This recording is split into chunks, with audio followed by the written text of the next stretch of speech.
Om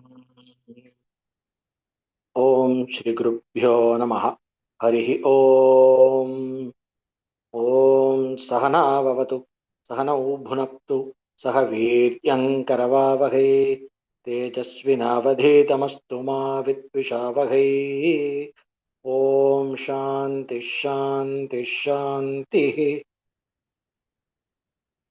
Om Tat Sat. Namaste, good evening. So today in the Nishta class, we will begin with the question that was submitted. I will read the question and from there I will proceed to the topic.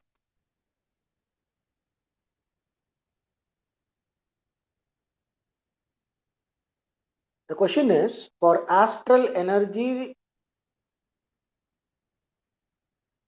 purity, I am adding that word. For the astral energy, there are the physical practices that you have mentioned, like using water to rinse the feet after using food, bathroom, and shower after a haircut, etc. Or we mentioned that in the last class. So how about astral energy materials like crystals, magnets, Tibetan bowl, etc.? Using all these materials or props, one can replace the basic physical discipline practices. The short answer is no. The long answer I will give. I ask this question because it seems as in the Western world and also in other places like North India, also South India, these astral materials are being overhyped, and these energy work materials, I will put it like that, are overhyped, and the physical discipline practices are not given enough importance, and this is adding to more confusion. So how to see this in one's practice if one is a serious practitioner? So here there are a few points that are discussed. One is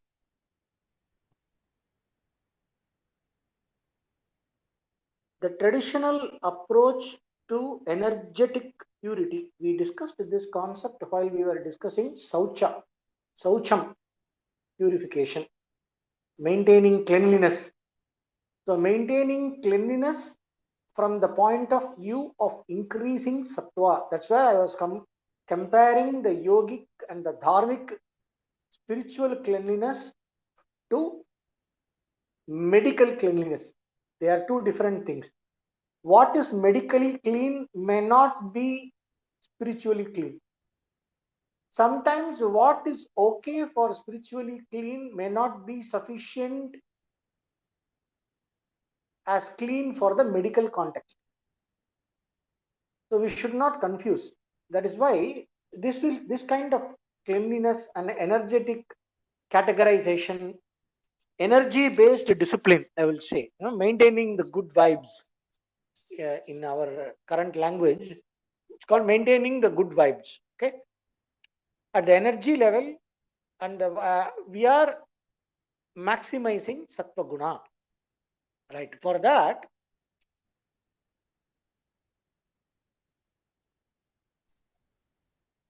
it is important to know what we have been practicing in that context, in that place, traditionally over a period of time. For example, if I am going to Africa and I am in a completely new environment, in a forest and all that, I will see what the local shaman has been practicing traditionally. That shaman's teacher shaman, for thousands of years, the tribe will have certain practices.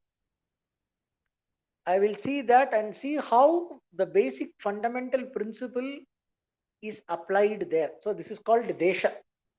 And the kala, based on the timing, what practices are suitable for Satya Yuga may not be suitable or practicable for Treta Yuga and Dwapara Yuga and Kali Yuga. and even in Kali Yuga, in the different ages. And of course, we have this our modern times and all that, right? Desha Kala. And what time in my life I am doing, and Patra, who am I? Who is this practice meant for? So, any kind of dharmic practice, a niyama is part of dharma. So, all these come under niyama. Saucha comes under niyama, correct? So, a niyama observances, deliberate observances for the sake of spiritual upliftment. That is called niyama. And it is part of the whole dharmic context, part of dharma, right? So, it's a purushartha. It is a individual objective, an individual goal, an aim, a value that is to be actualized by every individual, and every person has a value for it, and it has its own benefit, and it also serves one's capacity to pursue the other purusharthas like one's desires or the readiness for moksha.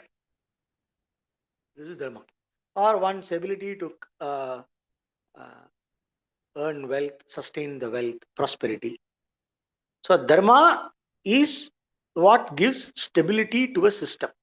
So if I want to be able to pursue my purusharthas with the least disturbance from Adi Bhautika, Adi Daivika and Adhyatmika obstacles, if I want to pursue my goals with least disturbance from my own shortcomings and the challenges in my environment and the society, and the challenges from nature and unpredictable events in life that is brought by prarabdha karma and the collective karma,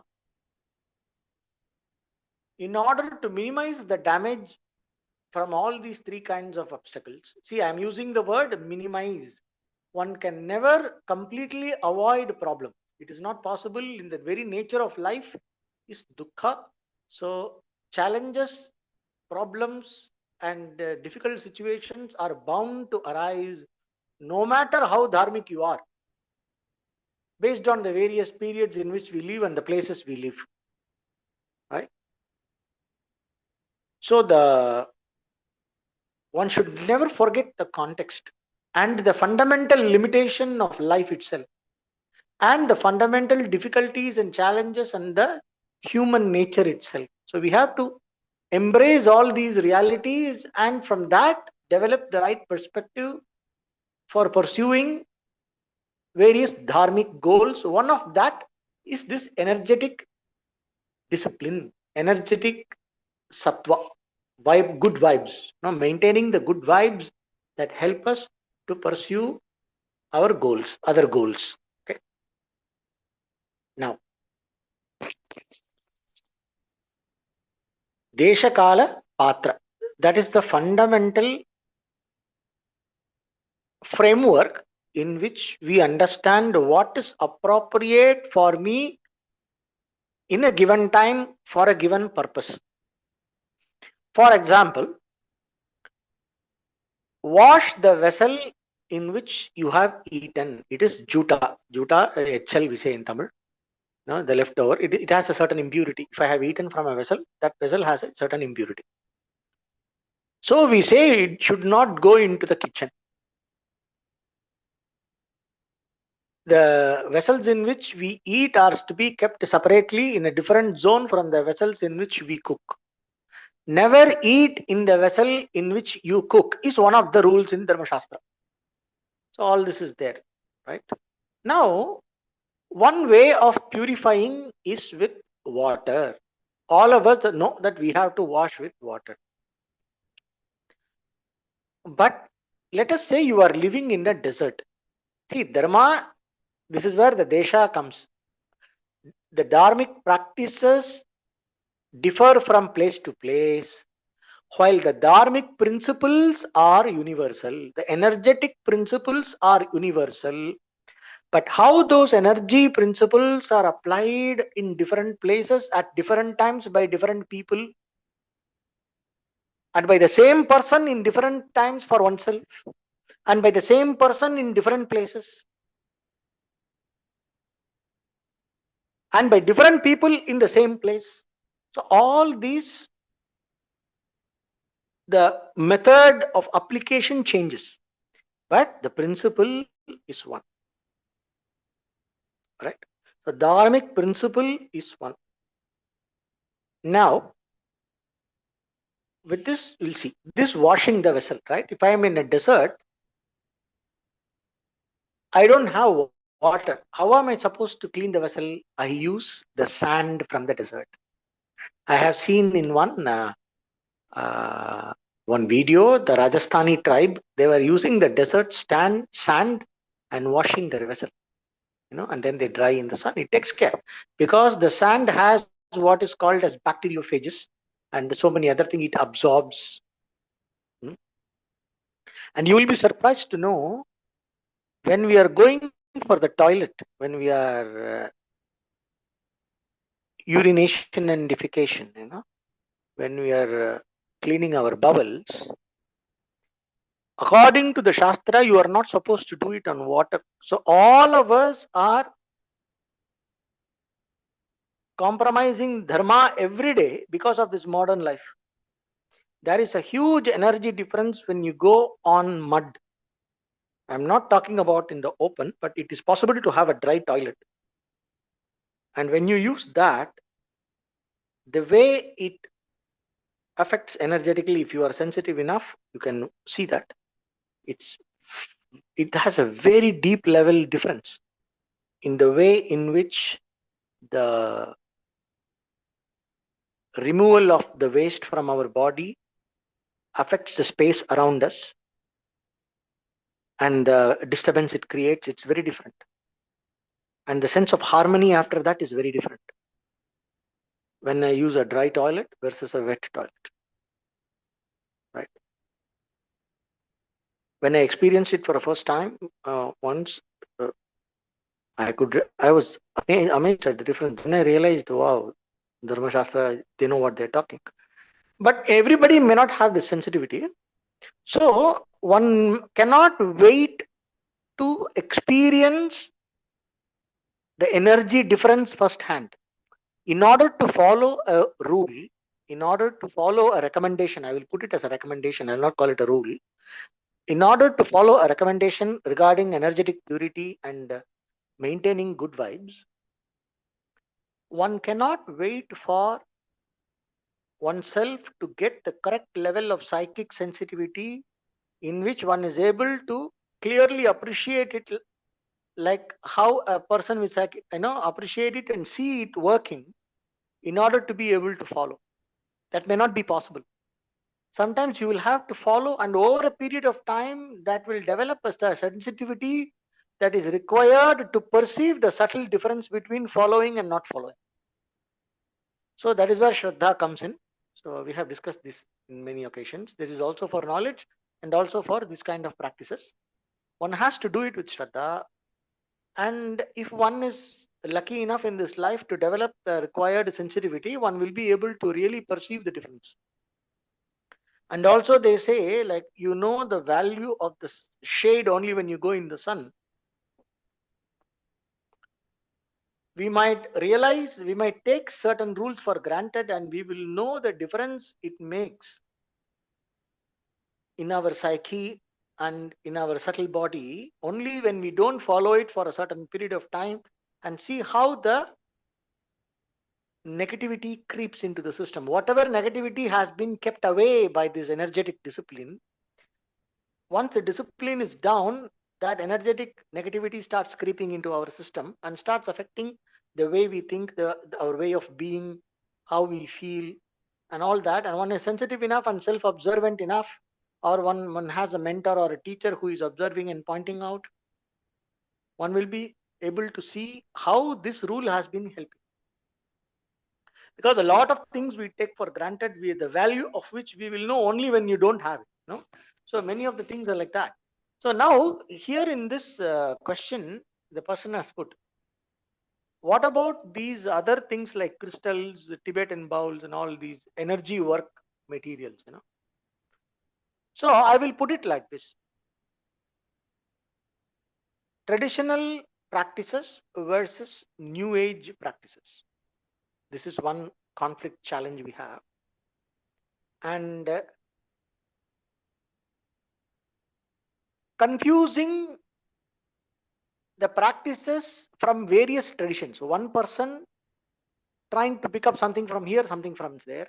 So what is, like I said, Desha Kala Patra, the place, the time, and the person.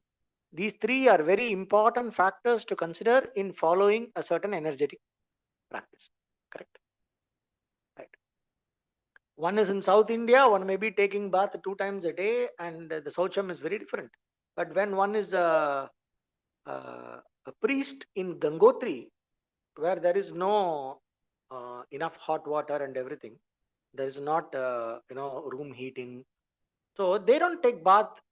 They don't take bath every day. The priest, not all the priests may take bath every day. Maybe one, the main priest might, but the ones who do certain pujas for you outside, they don't take bath every day, and they just do it based on shraddha, and they have their own small rules.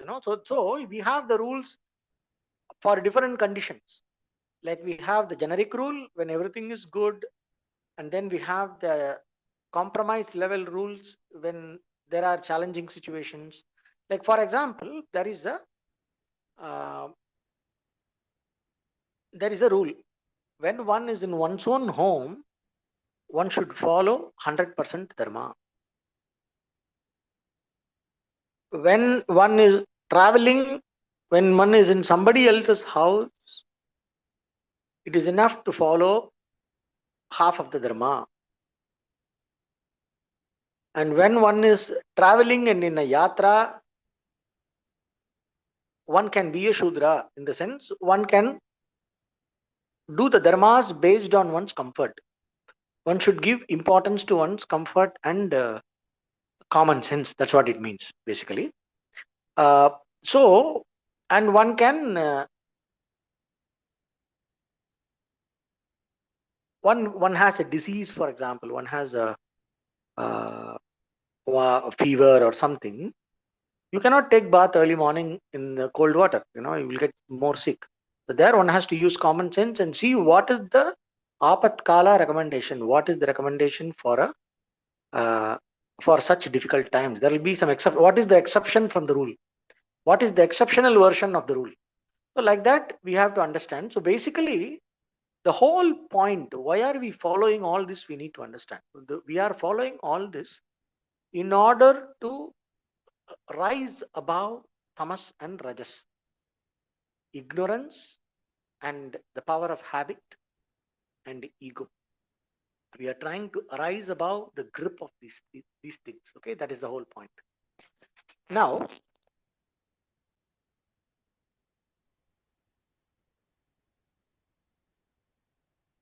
when I am going to try a new thing, because a new thing from another tradition, let us say, I have grown up with certain awareness of certain disciplines and all that, and there are some things, and then I find something from another tradition attractive, or I find something from a new age energy workshop, some Reiki or whatever, attractive. Okay. Now, I am not telling you should not explore that, but it is very important not to explore that at the cost of my fundamentals. My fundamentals have to be intact. And on top of that, if I want, I can explore it and see how it goes. But not as a replacement for this. This is why they say, in even in the Dharma Shastra, when I said the difference between various places, there are different dharmas. And also between traditions, there are different rules. It's this: if you come to Sanatana Dharma, it is like an ocean. The rules in Tamil Nadu are different. For example, the way in which you serve food on a banana leaf. In South India, in meals, they serve food on a banana leaf, right? So there is a sequence of serving. First, the sweet comes, then the curry comes, and then the pachadi comes. Like that, there is a sequence. Now, this sequence is different from Tamil Nadu and Andhra. In Andhra, they will put salt first. in the Vaishnavite tradition, they will put rice first and then all the side dishes, while in the Shaivites, Smartas will first serve all the side dishes and the rice will come in the end. No, it's like absolute torture when we were kids. All the paisam and the sweets and everything will come. All the nice things will be on your banana leaf, and the rice won't come. You are a kid and they have just done Upanayanam for you. So I cannot eat the food without doing my pariseshanam, no? That putting water in the hand, and they do 3 rounds with the water, with the mantras and all the Anna Upasana. So without doing that, I am not supposed to eat. But all my favorite food items are there on the banana leaf. The rice has not come. And rice also is not enough. The rice, and after that, there is one person who comes and puts ghee. So that person has to come and put the ghee. Only then I can do pariseshanam. That also after the ritualistic, the Brahmins who have come for the Vadyar, we say, the Shastri, the priests group who have come to perform the rituals, whatever, they should start eating first. After that only I can start eating. But what? All the food will be already on my banana leaf. For a kid, it is absolute torture, but it is a fantastic discipline. Right from childhood, I am getting used to restraining my urges for the sake of following a certain value. The karma, I am learning to control my karma for the sake of dharma. Or I am allowed to enjoy my desire only within the context of dharma. So I grow up like that. So now this changes from place to place, So I observed that, this Iyengar meals was very easy because the rice comes first and then all the nice stuff. So it is easy to handle that because you are doing to do pariseshanam and then only all the things comes. When the sweet comes, you are ready to eat it. So now I cannot say, hey, I like that rule better. That rule is nice. It's more convenient for me. So I will leave my family tradition and I will follow that tradition. It's also a tradition anyway. I cannot do that. So if I have to do all my religious rituals in home and everything, I will have to follow my family tradition, right? So that is why if you have this, what is called, we have what is called in the tradition. Why I am telling all this is because we need to understand how the traditional approach is. So from the traditional approach, we can take cues to help us to face the challenges that we face in our current times. The challenges that are pointed out, certain challenges that are pointed out in this question. But this question is only a pointer. This question points that we are dealing today, now in this discussion. This question points to an entire class of problems. It is not just this thing. It's an entire class of problems. That's why I want to go into the fundamentals. So in the tradition, we have what is called Grihya Sutra. All this energy, discipline, and everything in the Dharma Shastra is handled by what we call as Grihya Sutra. Okay, we have Apastamba Sutra, Ashwalayana Sutra, and all that. There are a few sutras like that. So almost nobody has studied it. Only your family priest has studied, and if he is a good priest, he has studied and he knows. We always ask what we should do in this context. He tells and we follow. That is how most of the people are, including myself. So sometimes we go into that sutra and do some reference and see how it is. And they will ask, what sutra you are? Oh, Apastama Sutra. So Apastama Sutra, this must be the rule, that must be the rule. That is specific for Vaidika Dharma. But that tells us the approach. Then I ask, see, there are so many sutras talking about so many rules. Which one is the right rule? The answer is, which rule is followed by your family tradition? Because it is an unbroken tradition in your gotra, in your guru, in your lineage. So what rule is followed by the family lineage? That rule you follow. Of course, like every practice, this has its own advantages and it has its own limitations. We also have this famous joke of tying a cat when doing a Shraddha ritual. So many rules have come like that. They tease. We cannot totally deny that, but at the same time, this this reality, this reality has to be embraced in the broader context of understanding the human nature. Somebody's mic is open and they're yawning very loud. Can you turn off your mic, please?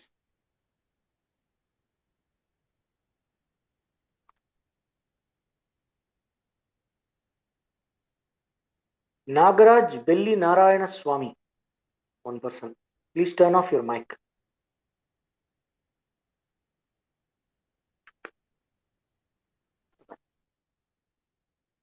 Okay, thank you. Now, see, the difference between the various rules according to the family tradition. They say what is the recommendation? Follow the rule according to your family tradition, according to your Grihya Sutra, according to your Veda and all that they say. Now the same principle we will apply here. There are so many rules, which one to follow? I will follow what is traditionally handed down by my school that I have embraced for the sake of my sadhana. So I will have to check through my teacher and the lineage, whatever has come, I will have to check. So if I don't belong to any lineage, that is another challenge. So all this problem comes because why we have this follow your lineage is because we need to understand that the fundamental human issue, the fundamental human nature is based on ignorance. Our life is based on ignorance. We are all shooting in. Okay. We are just shooting in the dark. We have no clue what lies outside our five senses and some logical deduction that we do. Other than this, most of us are fundamentally clueless. Even what we say as intuition is a very hazy thing. See, you feel something is intuitive. You feel that somebody is coming to visit you. You feel that. Okay. After the person comes and knocks at the door, wow, I just felt that you're going to come and meet me, we tell that person, right? So your feeling is confirmed by the person actually coming. Your feeling itself is not a revelation, is not the right knowledge, it's only an indication. So this so-called intuition that we have is to be verified by pramana or valid knowledge. The valid knowledge is perception, inference, logic, and shastra. This is the valid knowledge. So if I am intuitively attracted or feel that I should do something, I will have to recheck that through a proper pramana, or which is the discussion on the Shastrik, what the Shastra tells about it, etc.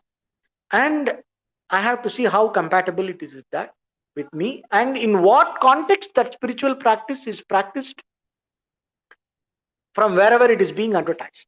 Okay. So this basic human issue of tamas, rajas and sattva, this trigunatmika maya, we are stuck in this. Okay.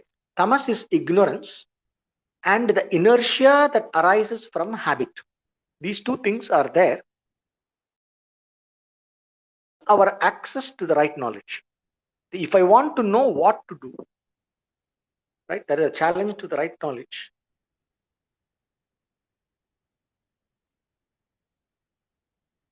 Two things are happening. One is my own ignorance. I am shooting in the blind. And habit. I am already used to a few things. So something is too challenging, then I don't want to take it. Like I told you that example about South Indian filter coffee. According to Dharma Shastra, South Indian filter coffee is adharma. I am not supposed to drink. Because you are not supposed to mix a dark liquid with a white liquid, especially the milk. In the milk, one should not pour dark liquids like a decoction. That is adharma. It becomes like a it is considered as a papa karma. It is making the milk impure or something like that. So it is not a good. It's bad karma. Okay. So pouring decoction in milk is bad karma. So drinking coffee is bad karma. Milk coffee, cappuccino is bad karma. Cafe latte is bad karma. South Indian filter coffee is bad karma, right? First of all, the milk itself, the way in which the milk comes to our glass, it is in a series of bad karma. It starts with torturing the cow and feeding the cow all kinds of things. So there is adharma everywhere, right? So our habit, but what happens? I got used to it. So whenever there is a rule that tells me not to drink, then I am trying to see what to do. It's too challenging. Then I try to follow the rules which are acceptable for me. They are not, you know, challenging me too much, but somehow I can handle. Then I start with that. It's all right. It's all right. I have to be kind to myself, and I have to be kind to the ones who are around me. So I start with what I can. So that is the approach we do. They say in when it comes to following dharma, the traditional recommendation is adhikasya adhikam phalam. My Guruji always used to say this: adhikasya adhikam phalam. As much as you can follow, so much the better. But do what you can. I have to always start with what I can, but then let me not become completely complacent about what I can and push my comfort zone. I challenge my comfort zone a little bit. It's like how you do strength training in the gym. You start with the 2 kilograms, and then you don't, you train for 3-4 days with 2 kilograms. Then you don't jump to 10 kilograms. You go to 3 kilograms, 4 kilograms, and then 8 kilograms. Like that. Same thing we do with pranayama. You start with 1:4:2 is the ratio. I start with 4 seconds, 16 seconds retention, and 8 seconds exhalation. And then I slowly increase by one by count, one count by one count. And over a period of 2 months or 3 months, I arrive at 16:64:32. And then I start external kumbhaka like that. Very, very gradually I do. They say the prana is to be brought under control, like how you bring a bull under control with giving grass and cajoling it and being nice to it and making it friendly to you, like that. You have to make the prana friendly to you and gradually bring it under control. That's what the Shastra says. No, don't grab the bull like grabbing the bull by the horns. If you do that, it's not for everybody. Some people can probably do that. There may be side effects. So the same thing happens to these energetic rules. As a teacher, when I go and suggest rules, I was very uptight when I was very young. I was very uptight about rules. All the students whoever came to me when I was very young, poor things, they had to suffer a lot. So now I am like a grandfather. So I am more relaxed, and I am more aware of the human predicament, and I'm more empathetic. And then I always try to see, I give them the benchmark. Hey, this is the best version. Now let's see what you can follow. So what are your challenges? So I try to embrace the challenges, and then I negotiate and come to a point where they agree to what they can follow. They say, okay, I think I can handle this. And then I do this. Then they do this. Then they follow it for a certain period of time. They discuss with me what is difficult, what is not okay. And then, of course, even in that, there's going to be some issues like laziness and indolence and all that. And then gradually we work through that and then take them to the next level, the next level, next level, like that. Okay. So if somebody is a complete meat eater, you don't start with, oh, no onion, no garlic. Don't start like that. Okay, stop red meat, then stop white meat also, then stop egg also, and then then onion, garlic, and then you come to sattvic food. It's a process, right? So this is from teacher's point of view. From a student's point of view, one can always see what can I do a little more. So I am doing now this. Now I am used to this. Now this is comfortable. I am able to handle this. Now how can I increase my challenge a little bit more? Can I add a little one more variable into my discipline? Like that I can as a student, and always try to increase my challenge level. The tapasya is about challenging one's comfort zone when one is following a discipline, right? So we use it like a tapasya. We use this context as a tapasya. Now, this is all as a serious practitioner when I take the things. But the problem is, one of the first challenges that I face is my access to knowledge. How do I know what is right? Especially in our current time with information explosion, right? So much information. and everybody is marketing. It is information explosion combined with commercialization. This is a new challenge that we are facing, because traditionally spirituality was not very commercial. There was some commercializing, but the commercializing was restricted to kamya karma. No, if I want to do some putra kameshti or something like that, if I want to do some rituals for getting a kid or getting married or making more money or for my business success, then the priests were extorting out of you, then the whole thing was commercial. But for the essential things, there was no commercial. The essential things were always taken care. It was also the same approach in the economy. The food was never sold in this country. The selling of food is a very recent phenomenon. The food was never sold. Even today in Andhra Pradesh and Karnataka, I heard there are many landowners who have a lot of cows. They don't sell milk, because selling milk is considered as daridram and adharma. One is not supposed to sell milk, because that leads to the commercializing exploitation of the cow, and that leads to basically, that amounts to gohatya, killing of a cow, sin of killing of a cow. So the commercializing of milk was a big problem. That's why even in today, the milk procurement, the cooperative milk procurement concept in India is, it's very unique, and it's very decentralized. And that's why there is a huge resistance for the United States dairy market to come to India. All that is, so that there's a huge dharmic challenge there. Okay, so commercializing is also a new thing. So everybody wants to sell their product. It's all done with a good intention, in most cases at least. And when they want to sell their product, who is selling the product? They want to sell the product, and they are not well trained either. So if let us take the one of the most messy industries right now is yoga. Yoga is a complete mess. This yoga and also Ayurveda. It's a complete mess. If you to find the right quality place and the right knowledge and the right place to learn, is a huge challenge. And most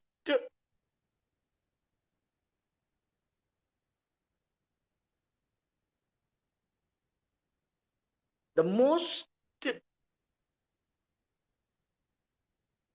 I'm trying to use get the right word. I would say the most immature ones. Okay, the most immature ones and the untrained ones, and those who have a lot lacking, lot wanting in wisdom and right understanding of the practice of yoga. Those are the ones who are the loudest in the market. The most superficial ones are the loudest in the market, and the best of teachers are usually silent. And then it happens in every product. That is the nature of Kali Yuga. The fake ones are very loud, and the real ones are very withdrawn. They are no, it's an understatement. They're quiet. Even in wealth, you can see the traditionally wealthy will not be wearing very flashy things. Only this new semi-rich people will be showing off with labels and shiny stuff and all that. So that is not for the wealthy. The super wealthy will never wear these shiny clothes and flashing their brands for the sake of identity. This will not be done. So the same thing applies to spirituality also. So when you find a spiritual workshop that is excessively advertised, and the teacher is excessively glorified instead of the tradition, instead of putting the tradition in front, when somebody puts the personality in front, that is one of the first red flags. And also when an energetic practice is over advertised, an energetic practice, like for example the Tibetan, like it was mentioned, this Tibetan bowls, this Tibetan bowls based for healing or whatever. If you go into a Tibetan monastery, the practice using the Tibetan bowls is one part of a huge set of things. It has its own place, it has its own limitations, and it has its own right way of doing it and its own purpose. They never overdo the purpose. And if we really go and see, the Tibetan bowls may not be being used in the monasteries in the way that it is being used now in the yoga classes and everywhere. And the same thing comes with crystals. For example, every crystal has its own energetic vibrational nature, and we can exploit it to our benefit. But if I want to use a crystal, what does it amplify? For example, if I am wearing a let us say if I am wearing a diamond is supposed to represent the planet Shukra. It is supposed to boost Shukra. And then there are a lot of things within the diamond, the good diamond, diamond with flaws and all that. Assuming I'm wearing a good diamond, supposed to boost Shukra. Now, if I am boosting one frequency of energy in me, that is going to affect everything else. And do I know what I have to do with my enhanced Shukra? If I increase my Venus, the power of Venus in my system, what it does to everything else, do I know everything? I don't know. So I have to see how it works. And sometimes it is a trial and error, and it has its own limitations. It works within a bigger context. Everything works within a bigger context. So generally what happens is, in all these highly advertised energy solutions, there is a lot of exaggeration involved. There is a lot of lying also involved, that we have to be aware. There is a lot of lying, and there is a lot of exaggeration, and then there is a lot of misplaced usage. What is meant for one context is used for some other context. For example, Vedic mantras are very good. Okay, so chanting Vedic mantras is very good. I can quote Patanjali Sutra. It says Svadhyaya and all that. Pranavadi Pavitranam Japo, great. Now, Vedic mantras are to be chanted only in a particular way. You should not sing a Vedic mantra. A simple thing. We know that any pilgrimage center we go today, we have this Gayatri mantra and this Triambakam mantra playing on the record round and round and round all the time. Right? Indians only started that. This Anuradha Pudwal and others, they only started this singing of Gayatri mantra.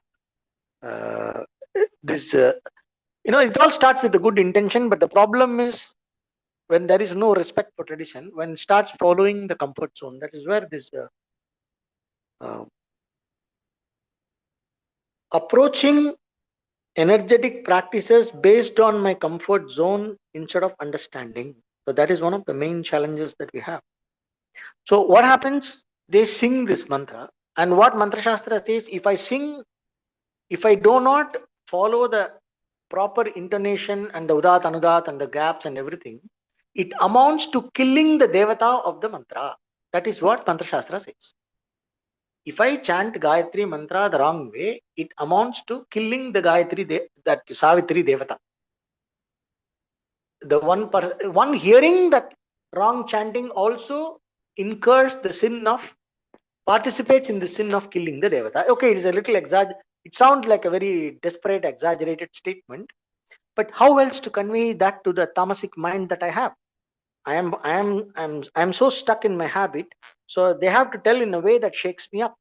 Okay, so the point is, it is not healthy energetically to even listen to a Vedic mantra chanted in the wrong way, forget, let alone chanting it myself in the wrong way. So unless I am done a proper adhyayanam, I am not supposed to adhyayanam, or at least of that mantra which I am chanting, I should have listened from a teacher, and I should have been initiated and qualified to chant the Vedic mantra. So without Upanayanam, one is not qualified to chant a Vedic mantra. Like that, there are a set of things, and one has to respect that. Right. So this is what the tradition says. Why I should respect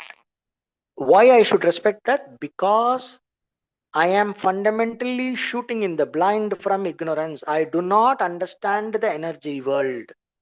I need to first accept that I do not understand the energy worlds. If I accept this fact about my own darkness, then I will have enough humility to respect a rule. This is not my domain. This domain of mantras have been maintained by the tradition for thousands of years. And there are families dedicated to preserving that practice. And then they say this is what is the recommended rule. Then I try to follow that. But sometimes what happens is the right knowledge, we don't have access to the right knowledge at the right time. Sometimes I have access to the right knowledge at the right time, but the knowledge did not reach me in the right way.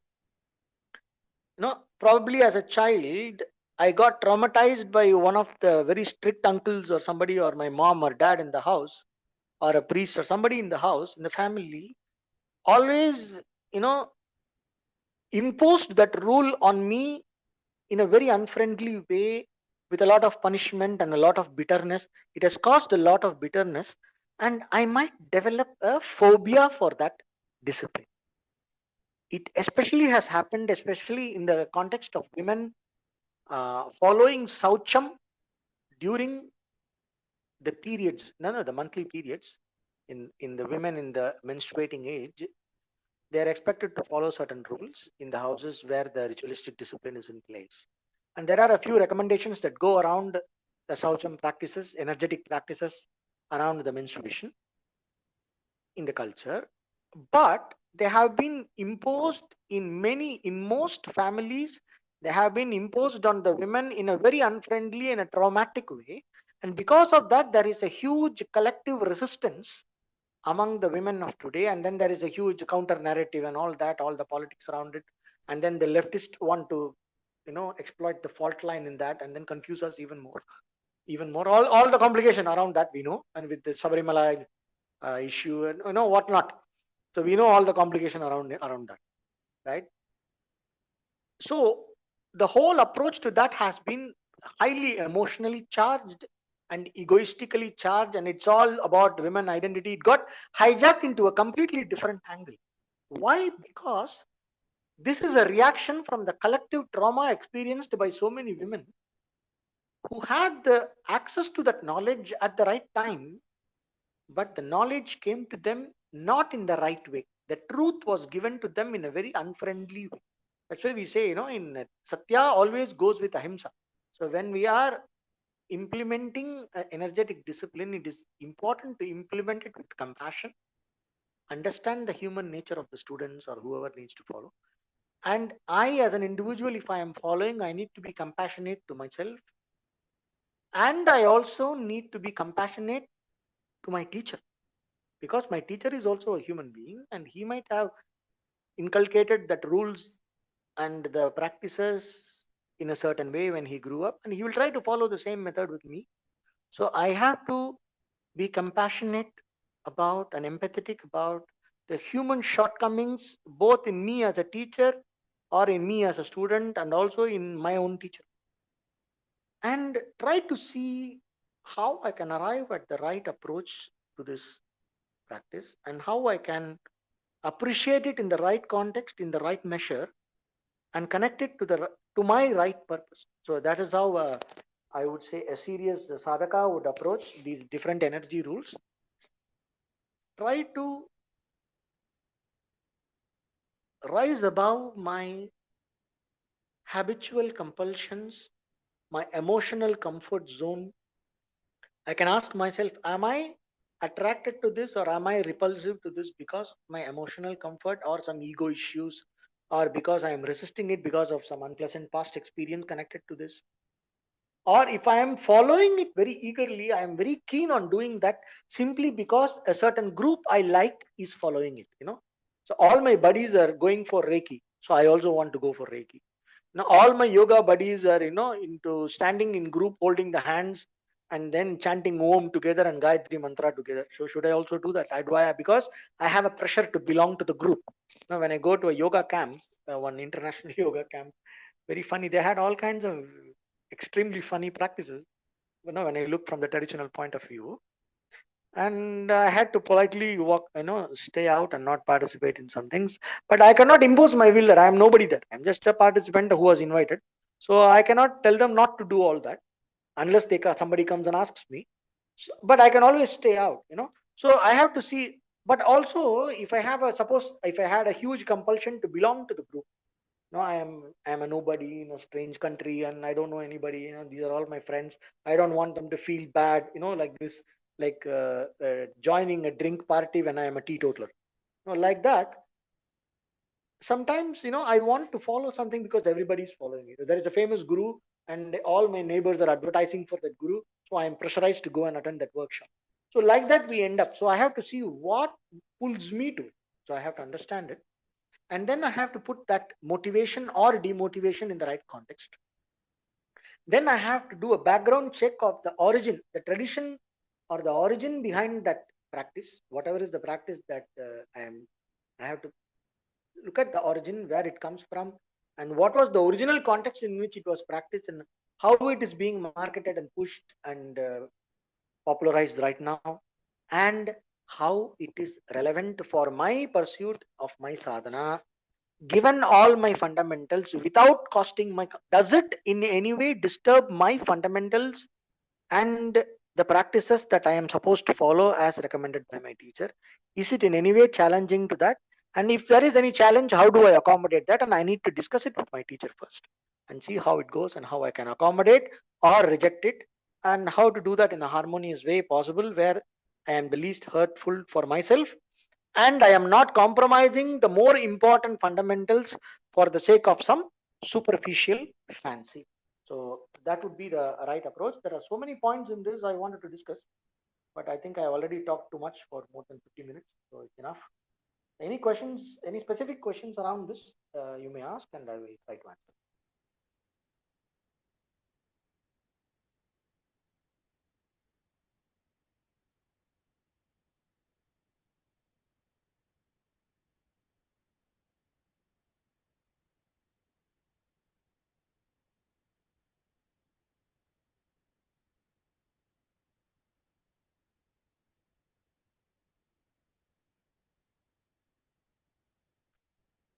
This Swadhyaya becomes very important in this context. So when we study, I myself have seen, as I am growing up, from my childhood to youth to my 20 years and 25 years of teaching, I have seen this.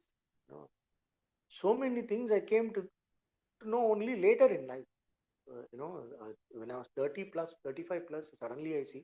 For example, this, Ikshate Udantam Adityam is one rule. Do not look at and enjoy sunrise and sunset. Can you believe? All the time it's about sunrise meditation, sunset meditation, sunrise garden, sunrise beach yoga. You know, This is all new age stuff. According to Yoga Shastra, you are not supposed to do asana practice, hatha yoga practice in the beach or in a garden full of pollen. That itself is a fundamental mistake. And then looking at the sun, that is another mistake. So, all these things we don't know because we don't read the Shastra. We just go by popular opinion. That's why Swadhyaya becomes very important. Okay, so there is a question here.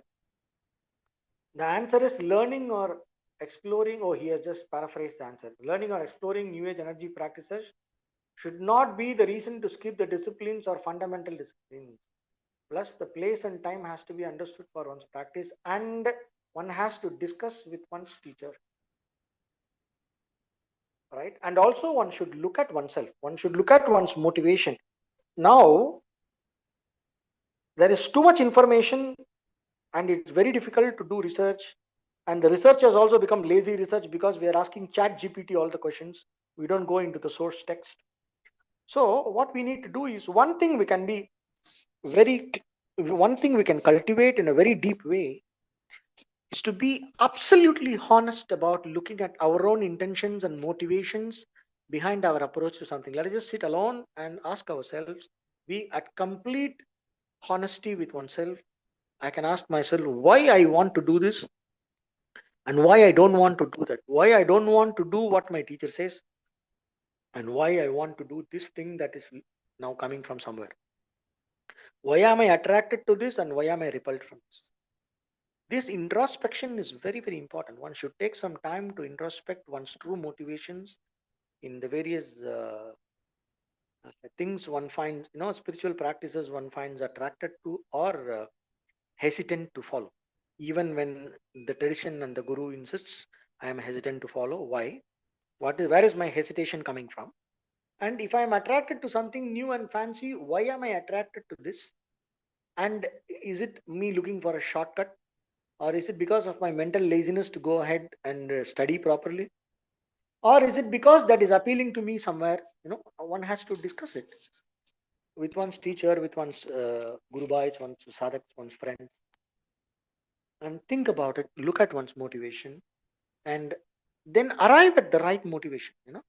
So when we recognize the flaws in my own motivation, and then I arrive at the right motivation, then access to the right knowledge and access to the uh, right understanding of that knowledge, to the correct interpretation for my sake, that becomes very easy in the next step. Okay. So with this, I will conclude the class. Om Purnamadah Purnamidam Purnat Purnamudachyate Purnasya Purnamadaya Purnameva Vasishyate. Om Shanti Shanti Shanti. Om Tat Sat.